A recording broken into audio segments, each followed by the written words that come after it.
তৃণমূল পঞ্চায়েতের মাধ্যমে চুরি করে খায়।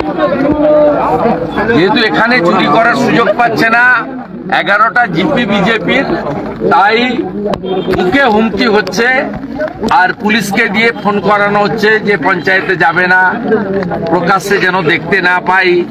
মিথ্যা মামলা, 307-এর মামলা, জামিন অযোগ্য ধারায় মামলা, এগুলো করা হচ্ছে। আর তৃণমূলের লোকেরা ধরুন কোনো পঞ্চায়েত বা কোনো নেতৃত্বের ছেলে মেয়ে স্কুলে যাচ্ছে, তাকে বলছে তোর মাকে তোর বাবাকে দেখে নেব, তুলে নিয়ে আসবো। এই হুমকিটা ব্যাপকভাবে চলছে। এমনকি কিছু কিছু সমর্থকের বাড়িতে দুপুরবেলা রান্নার পরে ওদের 8 জন 10 জন 15 জন গিয়ে খাবার তুলে নিয়ে চলে যাচ্ছে। এটা বর্বর, অমানবিক এবং অত্যন্ত নিম্ন রুচির একটা রাজনৈতিক সন্ত্রাস এখানে ওরা করতে চাইছে। আমাকে সুশান্ত ভাই যখন জানিয়েছিল যে আপনাকে 7টা জিপিতে এইভাবে লোকের কথা শুনতে হবে, লোককে একটু আশ্বস্ত করতে হবে আমাদের বিজেপি, আমি আজকে এখানে এসেছি। আমি আরো 2-3টে জায়গায় যাব। এখানে 2টো গ্রাম পঞ্চায়েতের প্রধান, মেম্বার, বিজেপির কার্যকর্তা কয়েকশো এখানে আমার সাথে আছে। তাদের বেশ কয়েকজনের কথা আমি শুনলাম। আমি শুধু আমার বক্তব্য রাখার জন্য আসিনি, তাদের কথা আমি শুনলাম, তাদেরকে আশ্বস্ত করলাম যে বিরোধী দলনেতা এবং দল হিসেবে বিজেপি তাদের পাশে আছে। লোকাল এমএলএ আছে, জেলা পরিষদ মেম্বার আছে, পুরো পার্টি বিজেপি পরিবার তাদের সঙ্গে আছে। মিথ্যা মামলা হলে জামিন করাবো, আর আক্রমণ হলে পাশে থাকবো। প্রতিবাদ, প্রতিরোধ ইত্যাদি হবে। একদিকে আন্দোলন, একদিকে আইনি লড়াই, দুটোই আমরা চালাবো। আমাকে সমস্ত পঞ্চায়েত আশ্বস্ত করেছে যে আমরা আত্মসমর্পণ করে মাথা নিচু করে তৃণমূলের কাছে কাজ করব। গণনা কেন্দ্রে দলের নেতাদের দায়ী করা হচ্ছে, সেটা আমাকে বলে লাভ নেই। আপনাদের হাতে, আপনাদের হাতে, যারা এখানকার লোকাল স্থানীয় মানুষ তাদের হাতে।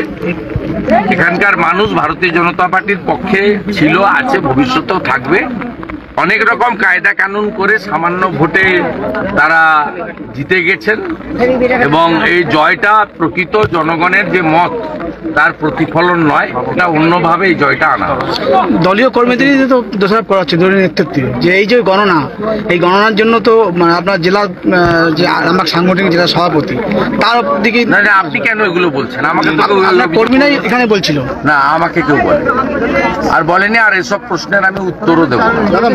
মোবাইল চুরির আমাদের লড়াই চোর তৃণমূলের বিরুদ্ধে, আমাদের লড়াই মমতা পুলিশের বিরুদ্ধে, নিজেদের বিরুদ্ধে নয়।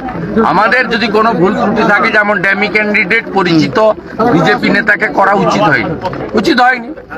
আমরা পার্টি অফিসের ভিতরেও বলি, বাইরেও বলি, এবং যারা ঠিক করেছিলেন তারাও বলেছেন আমাদের ভুল হয়ে গেছে। এরপরে কি আছে? কেউ তো ইচ্ছা করে এগুলো করেনি। আমি তো আবারও বলছি, রঘু খুব পরিচিত বিজেপি কর্মী, তাকে ড্যামি ক্যান্ডিডেট হিসেবে দাঁড় করানো ঠিক হয়। যারা দাঁড় করিয়েছে তাদেরকে আমি জিজ্ঞেস করেছি যে কেন করলেন না, ভুল হয়ে গেছে তাদের। এরপরে আপনি কি বলবেন? অতএব এই ভুল থেকে, ত্রুটি থেকে শিক্ষা নিয়ে আমরা এগোবো। কিন্তু গণনা কেন্দ্রে এটাও হয়েছে, কাস্টমসের এক অফিসার একটা এআরও টেবিলে ছিলেন, তিনি আমাকে 10টা বুথের নাম দিয়েছেন। এখানে বিজেপি 441 পেয়েছে, 41 লেখা হয়েছে।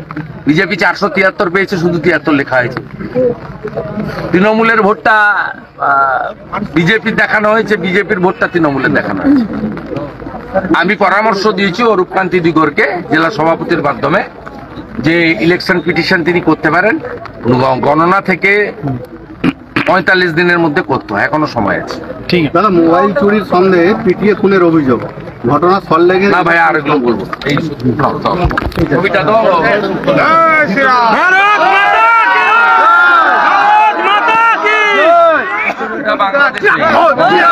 Bureau report ND Bangla news. সবার আগে সব খবর, সঠিক খবর পেতে ফেসবুক পেজটি ফলো করে এবং ইউটিউব চ্যানেলটি সাবস্ক্রাইব করে রাখুন আর শেয়ার করতে ভুলবেন না।